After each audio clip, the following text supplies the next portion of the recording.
Charlie Kirk has a real knack for clarity. And he does this great thing. He goes onto campus and he has different conversations with students. It offers them a great opportunity because they can hear a different perspective. It has somewhat of a fun, competitive nature.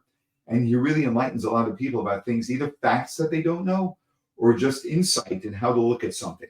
Here's a beautiful example of this. No, he's already gone. Yeah. Yeah. I come? Sure. Hi, Charlie. My name is Sharifi. Wait, I have some notes real quick. Let me just pull them up. Hi, Charlie. I hope you're doing well. I wanted to start off with that I admire you a lot regarding your logic and your thoughts on wokeism. I think wokeism is very bad, especially for the minors of our country. My name is Sharifi, and I'm a proud Israeli Persian Jew.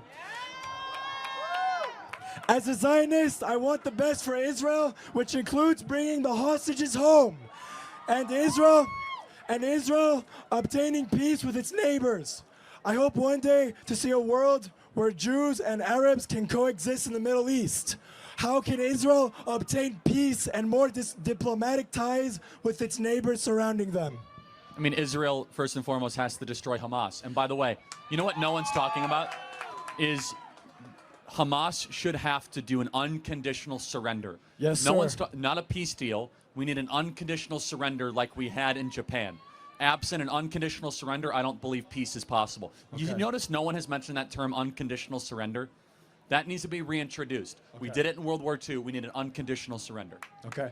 Thank you, Charlie. May I please have a hat? Yes, thank you. All right, have a great day. Absolutely. Anyone disagree? Can I get it signed, yes, please? Sure. Nico Robertson, which is in LA, they came, the pro-Hamas guys, they came to our neighborhood, to our synagogue, and I got my nose broken, and it was all because of them. And here's my question. My question is, for the people who are Christian, for the people who are Arabs or whatever, and the Jewish people also, how are we supposed to go about all those people like that are right in the back right now that are chanting that they want for us to not have a land, for us to not be living comfortable in UCLA campuses and over here, all over. So I'm asking you, how should we go and respond? This is to the Jewish, the Christians, and the Muslims. How do we go about this?